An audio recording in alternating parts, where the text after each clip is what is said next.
Joe, welcome to the Edge of the Light talk show. Thank you so much for being here. It's a pleasure, Elizabeth. Joe, where are you right now? I'm actually in my home office in Minnesota. We just moved to this house about 8 weeks ago, where we have a small lake out here. So the idea was to get on a lake home like my wife grew up with. And so I've got all this wonderful light always on this side of the office. Oh, nice. I see that. And you've got a wonderful book collection behind you. You are a man that's well read, and that makes you probably such a good author. Well, it's one of the reasons I am an author, because I love reading books so much. I said, hey, that would be fun to get into. Joe, you are an internationally acclaimed author, speaker, and management advisor to Fortune 500 companies and entrepreneurial startups alike. You were the co-founder of Strategic Horizons LLP, a thinking studio dedicated to helping businesses conceive and design new ways of adding value to their economic offerings. You basically specialize in getting people and businesses to think differently. In 1999, you and your partner, James H. Gilmore, wrote the best-selling book, The Experience Economy. Work is a theater and every business is a stage, which demonstrates how goods and services are no longer enough. What companies must offer today are experiences, memorable events that engage each customer in an inherently personable way, is how you describe experiences. In 2007, Pine co-wrote Authenticity, What Consumers Really Want, which recognizes that in a world of increasingly paid for experiences, people no longer accept the fake from the phony, but want the real from the genuine. Amazon.com named it one of the top 10 business books of 2007, while a cover story in Time magazine cited as the 10 ideas that are changing the world. Pretty impressive. Awesome. Since revolutionizing the way we should approach and think about business with the experience economy, Joseph Pine has continued to be at the forefront as a thought leader in his speaking and university teaching activities. Where are you from? I'm from all over the place. Born in Kansas City, live in Lawrence, Kansas, Endicott, New York, Phoenix, Arizona, Mahwah, New Jersey, Palo Alto, California, and then moved to Minnesota when I was 11. So all of that was before I was 11. My dad was in the computer industry from early on, which I picked up in. I was in the computer industry to start, worked for IBM for 13 years before going out on my own. And for the most of the last 40 some years, I've lived in Minnesota, including now again with this little lake home. So then how did you start thinking differently? How did you become this expert on seeing business different? So as a reward for working at IBM, basically, they sent me to MIT for a year to get my master's degree. And I immediately said, again, because of my love of books, that I'm going to get I found out how to do a thesis. So I said, I'm going to do a thesis that I can turn into a business book. And that's what I did. And that was my first book, actually. It's called Mass Customization, about efficiently serving customers uniquely. In other words, how do you give everybody exactly what they want, but do it with low cost, with efficient operations? And so I studied that at MIT and did come out with a book when I was still at IBM. And I worked in client executive education in the IBM consulting group. And that was sort of the first opportunity to really see how you could turn light bulbs on, how you could show that this thing was now possible, that you could not just mass produce, but you could mass customize.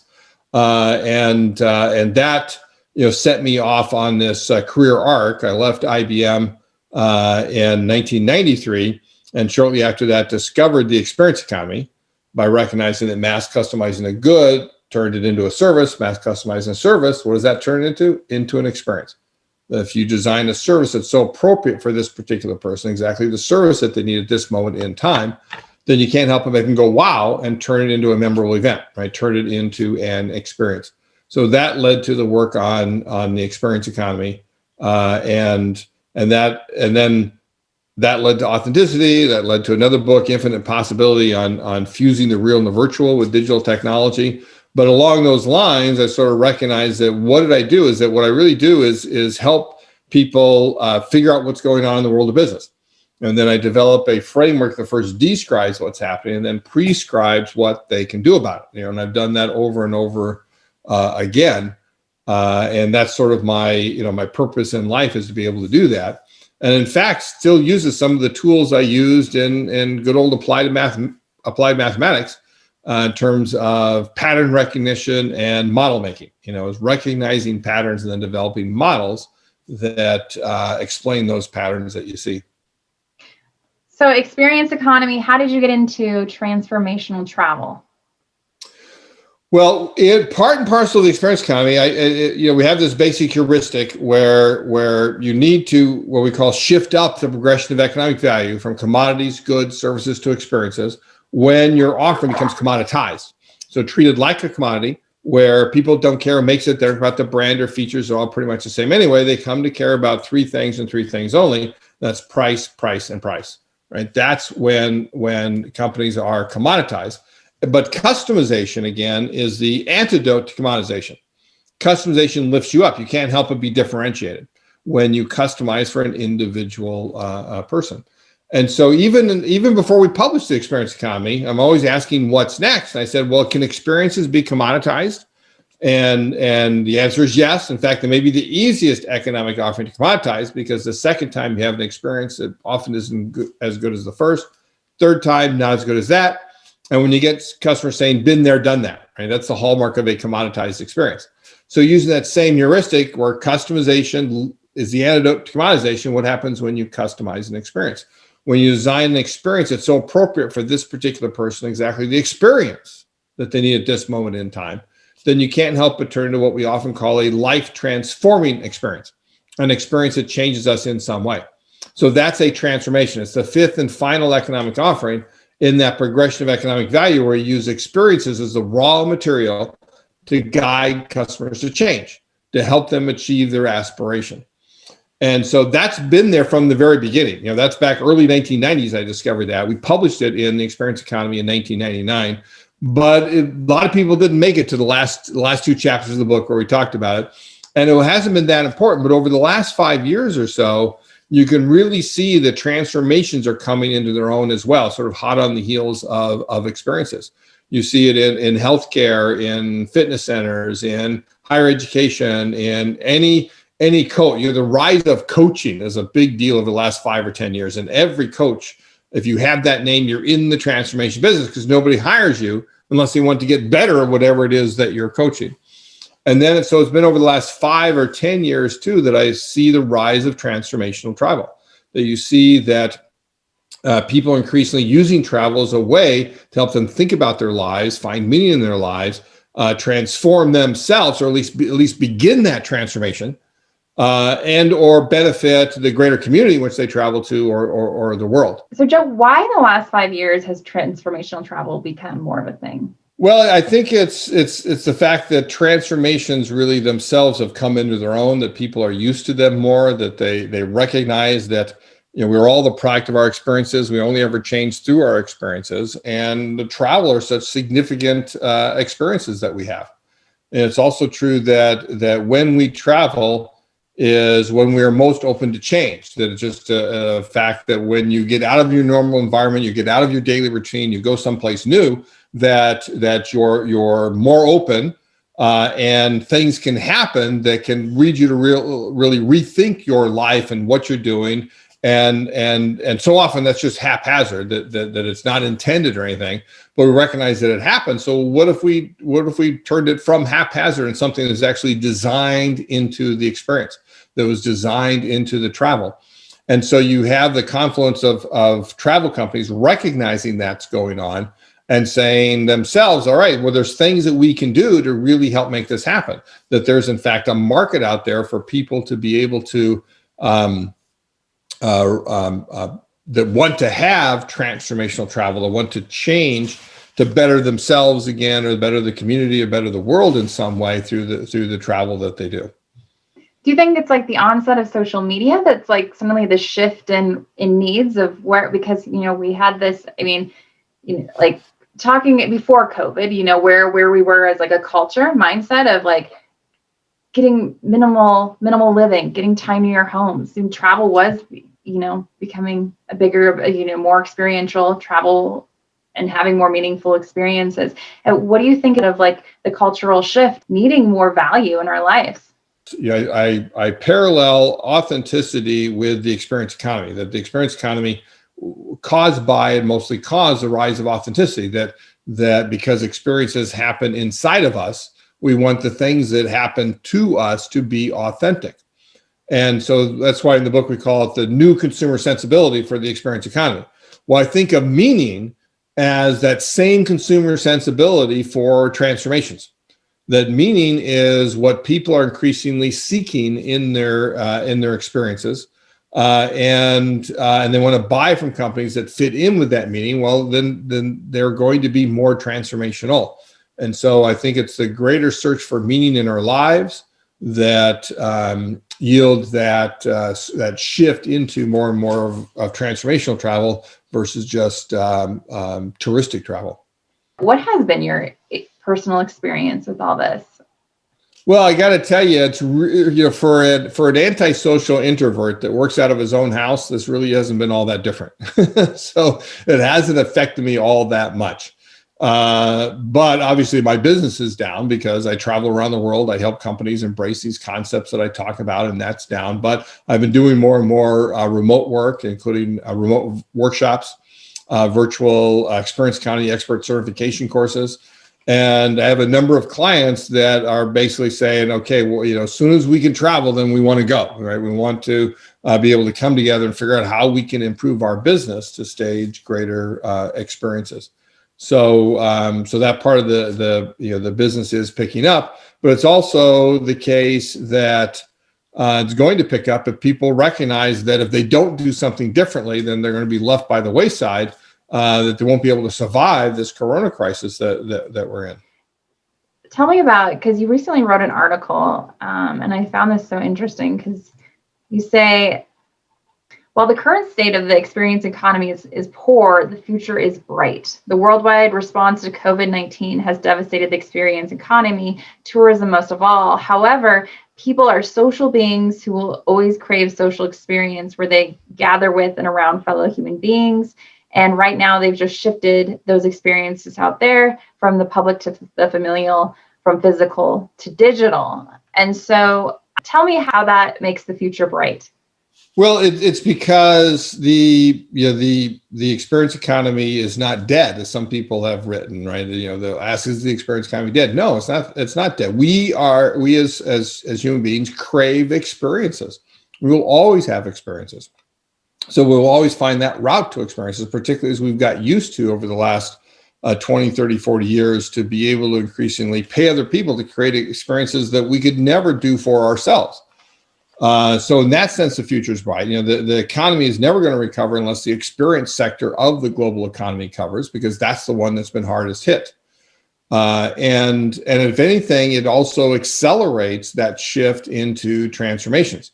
With what's happened with the corona crisis, as I like to call it, it means that we recognize, sort of all over the world, at least in the developed world, that we don't need more stuff. We're at peak stuff. We don't need more stuff. What gives life meaning is the experiences that we have, the experiences with our loved ones, with our friends, even with our colleagues in business. And that's what we're craving, is those social experiences of being together again. And so that's actually going to accelerate that we will want more meaningful experiences. And again, that fits in perfectly with the trend towards transformational travel. And so do you think is that like going to be a delayed response? So when you're saying that we're going to be craving this, so is this going to be like, right, so when things open up, then that's when the future gets bright? Or do you think we're at the experience is going to change where it's more digitized? Do you see that Well, yes and yes. That we're not there yet, right? Obviously, we're still in lockdown mode in many places, or in physically distancing modes. I hate it called social distance, because we can have a social experience over a phone line, over a medium like Zoom and so forth, but we're physically distant. And so there are things that we simply can't do. But every time a place opens up, whether it's a amusement or a theme park, whether it's a restaurant or a bar, whether it's a sporting event or a natural arena, every time a place goes up, it basically fills up to capacity. That maybe only 25% of capacity, and they may not be able to make money at 25%, but the demand is there. Now, if they opened up to 100%, then that wouldn't be the case, right? The people would too many people would stay away still. But there is that core demand of people that want to have that experience. And so in that sense, the future is bright. But it's also true that we sort of shifted into the future in terms of our use of digital technology.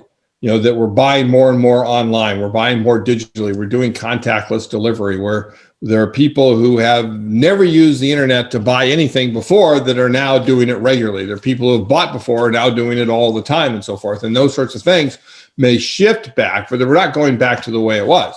And that's that commoditization of goods and services, right? That's a commoditizing factor where we have no personal interaction with it, where we buy it on the internet at the greatest possible convenience and the lowest possible cost. So that's where you have, we talked a lot, if I put on my economics hat for a second, we talked a lot about the demand factors of experiences and transformations, where there are supply factors as well, which is that search for differentiation again.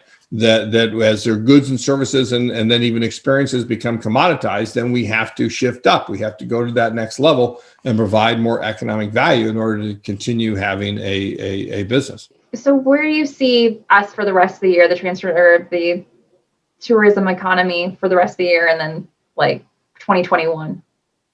Well, it's still largely dead, but I think we figured out that we don't have to completely stop things. We can just reduce capacity. We can do proper distancing and face masking and so forth. We can make sure that the places we go to are safe, that the providers do that, and that they show that they're safe, what I call safety theater, right? Not just being safe, but show that you're safe, make people feel comfortable. And then we will go back to a certain level, and that level will be increased as we go along. But it's never coming back until we basically get herd immunity, through a vaccine or one or more vaccines. And only after that's done and that people feel comfortable will we then go back. The interesting thing is we'll actually at that point be healthier, because we'll have fought off the flu and the common cold because we're washing our hands and wearing face masks, and those things will be less dangerous to us. And hopefully, those not the mask wearing necessarily, not the not handshaking, but the washing of hands and the being cognizant of how close you are in that will continue to a degree to continue to make us healthier. And at some point, if we'll be better prepared for the next time something like this happens, which seems to be every 15, 20, 30 years. There's at least something that's different than was before and could possibly be like H1N1, like SARS before that, like the flu. In the late 60s, there was a bad flu, sort of one of these viruses that killed over 100,000 people in the U.S. and like never made the papers. I don't remember it when I was a kid because we didn't, concern ourselves with it as much. It's just something that happens, and that's part of what's going on now. Is we have a much more heightened. This is part of the rise of the experience economy and transformations. We have a much more heightened view of the time that we have and both in terms of how we spend our time day by day, week by week, year by year, and about our overall time span of our life. And as we try to fill that more with experiences, the value of that time goes up. And so therefore the sensitivity of anything that takes away from that time is much more heightened.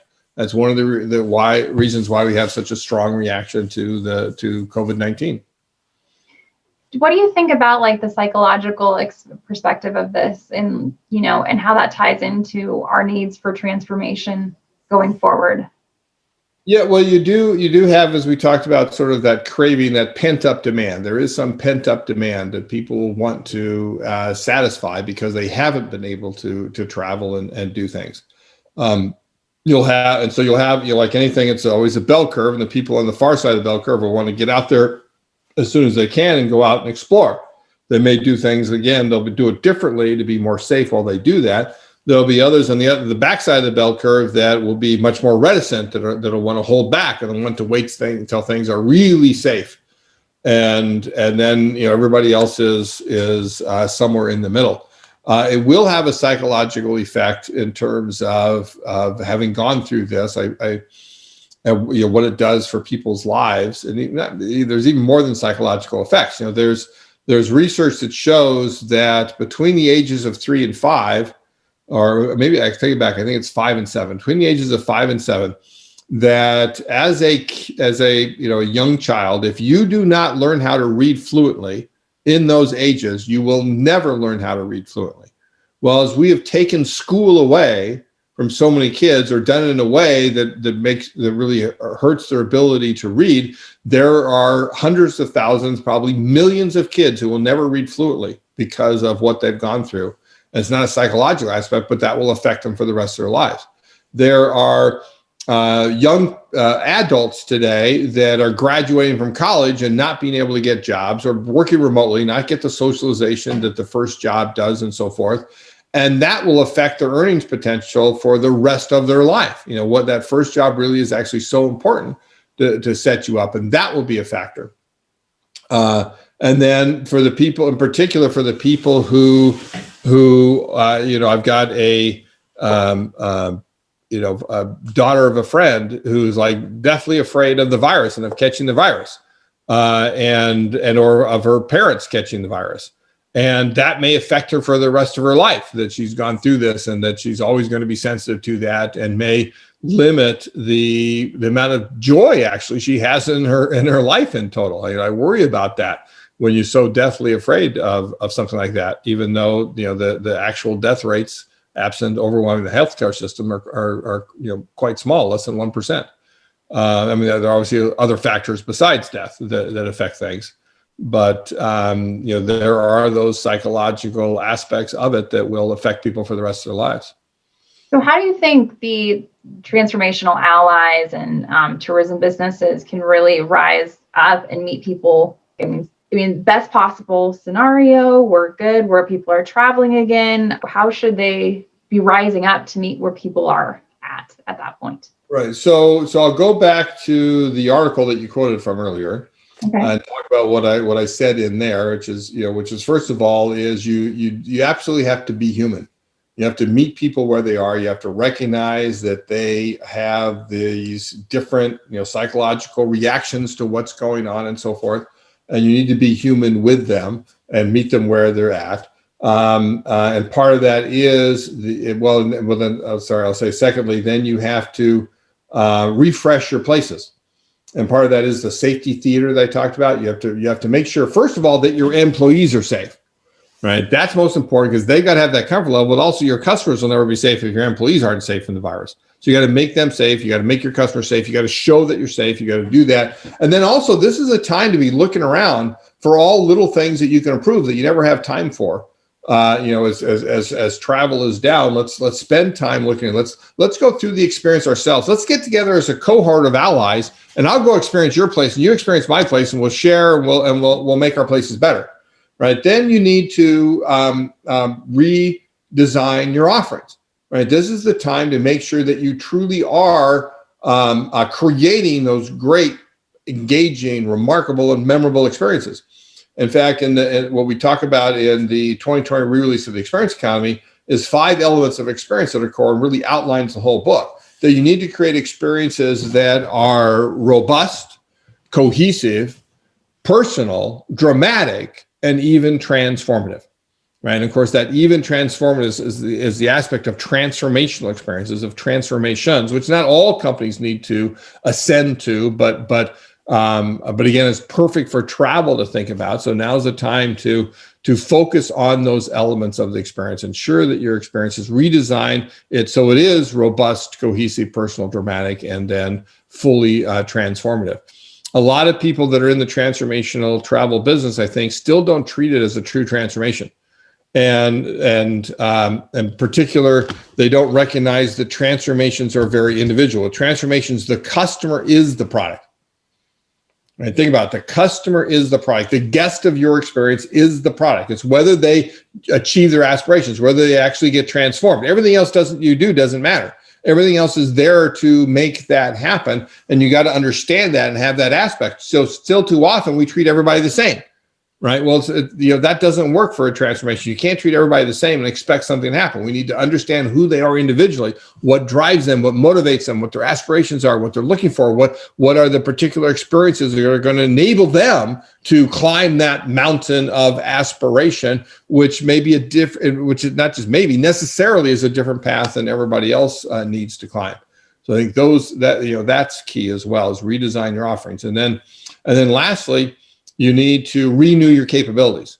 You develop new things that you're not doing now. And this is where digital comes in a large matter. Every company needs to at least recognize that there is a digital piece of their business that they can do, whether it's just in terms of how they find customers and how those customers find them and how they promote and transact. But then even in natural places, I mean, unless you're a place that specifically gears to people giving up their phones while they're there, right? People are always going to have their phones with them. Yeah. They're always going to have that capability of being online. The number one competitor for attention for customers around the world for any company is the smartphone, that they can drop down immediately and get out of your experience and get out of your transformation. If you don't manage that and ideally by incorporating it into your experience in some way, or design it so effectively that they never even think about looking at their phone, but that's going to be the rare person that's the case, right? So how do you incorporate it into it so that you bring that digital aspect of it? That's what I talk a lot about in my book, Infinite Possibility, Creating Customer Value on the Digital Frontier, is all about using digital technology to fuse the real and the virtual. And there's a right level there for everybody. It isn't like everything's got to be fully fused in the middle. You've got to figure out where it makes sense to bring in augmented reality or give an alternate reality view of what's going on, or otherwise incorporate digital technology in your business. Let's talk about an example there, because it's kind of hard when you're to understand that. So what do you mean? What's the perfect level of bringing augmented reality into? Well, it really depends upon the experience, but you can think about what augmented reality really excels at is providing an informational overlay on the real experience, right? So that people can learn by it. You can think about being able to give people instructions and giving them timings and so forth about how long to spend in certain places, or what the path is that need to do, or to be able to respond and talk about and document what's going on with them. It's a way of augmenting the reality experience that they have. Another way I mentioned alternate reality, which is where you basically overlay the entire experience with a different view, of what's going on. Think about Pokemon Go. It's called augmented reality, but it's really more of an alternate reality view. It's like you think you're walking down a street going to a store. Instead, no, I'm playing a game, right? And that game overlays that. Well, guess what? If you've heard the term gamification. One of the things about gamification is that it is never used unless behavior change is being looked for.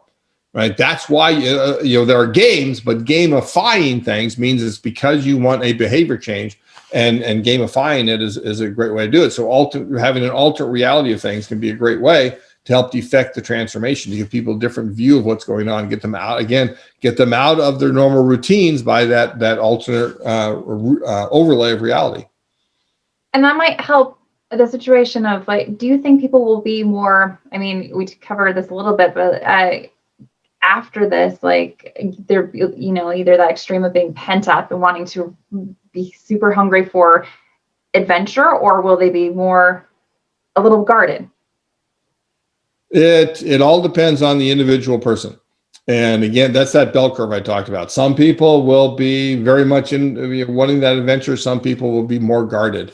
But you certainly have a shift from the adventurous to the guard because of what's happened this year. And so it's something that you need to take into account, that if you want to cater completely to that ones on there, well, guess what? There are fewer of those than there were last year.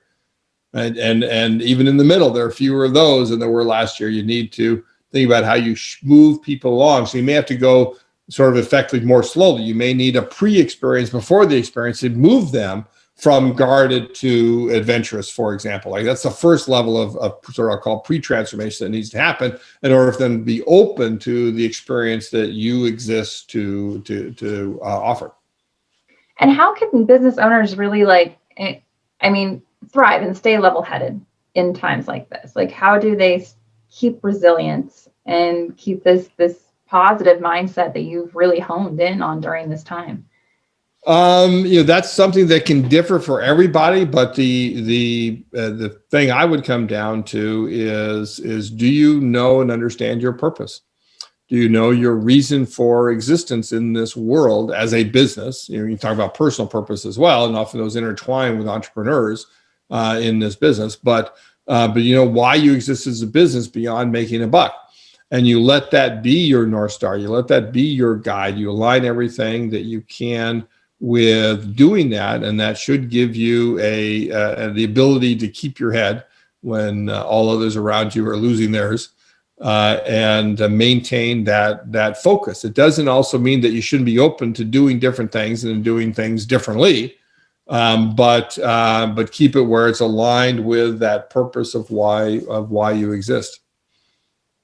I love that because that even makes me feel better. Like the aligning your purpose. I mean, and that feels very concrete. That's not dependent on an external, uncontrollable circumstance. That really comes down to why any entrepreneur starts what they're doing is there's a bigger purpose and there's a bigger why that they're dealing with, and to go back to that instead of anything else seems very grounding. And I love that. Good.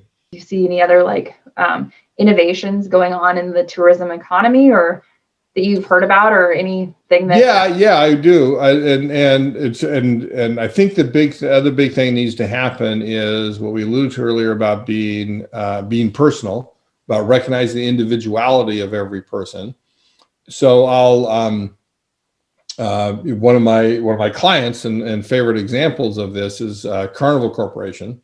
Now, obviously, cruise lines are dead in the water, but they're actually starting to come back October, November.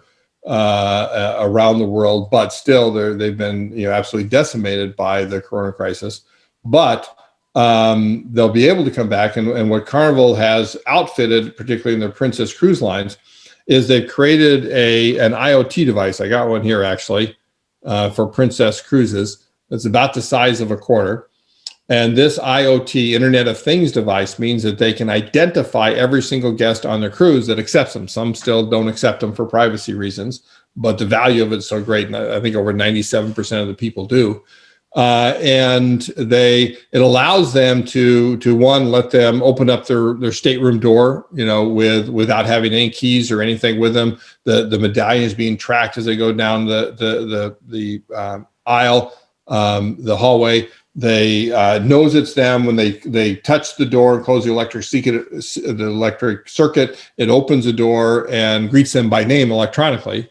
They can pay for anything there, and then it allows them to create a personal experience itinerary for every guest on the ship. Including where family members are aligned together, or if you're there for a reunion or a wedding party, everybody's aligned together.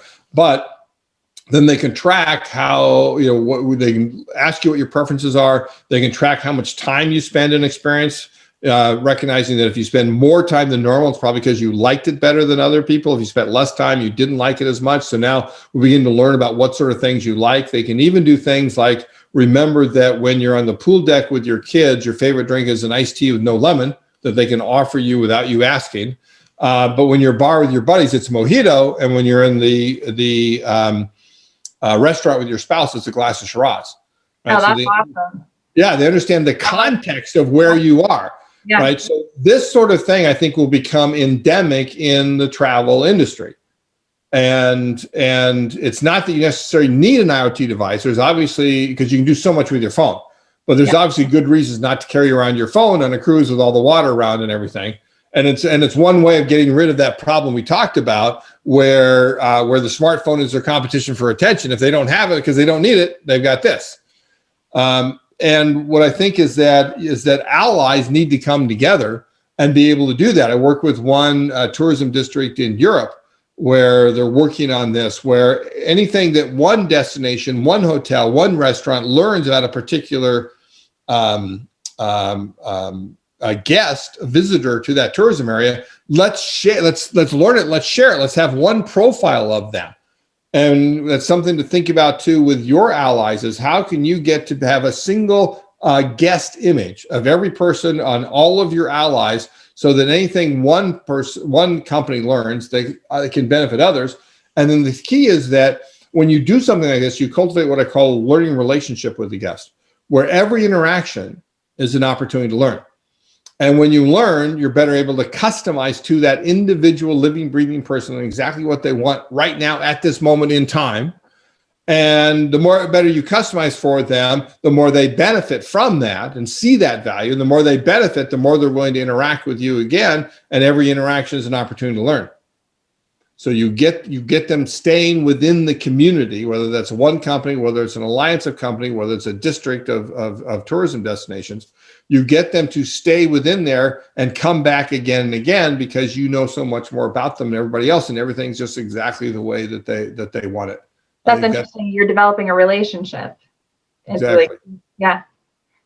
That's awesome. What would you say to people hesitant about travel, or how should people be traveling right now? Because of course we still need to sustain global business and our global economies. So what would you say to people who are hesitant about travel, or how should they travel, or what are your words of insight here? Life has risk. It always has risk, and risk is something that can be managed. Right. So don't let it dominate your life such that you miss out on the better things in life, but just manage the risk properly. I love that. Thank you. And do you have any closing words for our allies? You're doing something great, right? Being in the transformation business. And again, the big thing, as I just talked about, is figure out ways that you can not be alone there, but you can ally, you can come together, that the greater, that the sum can be, the total can be greater than the sum of its parts.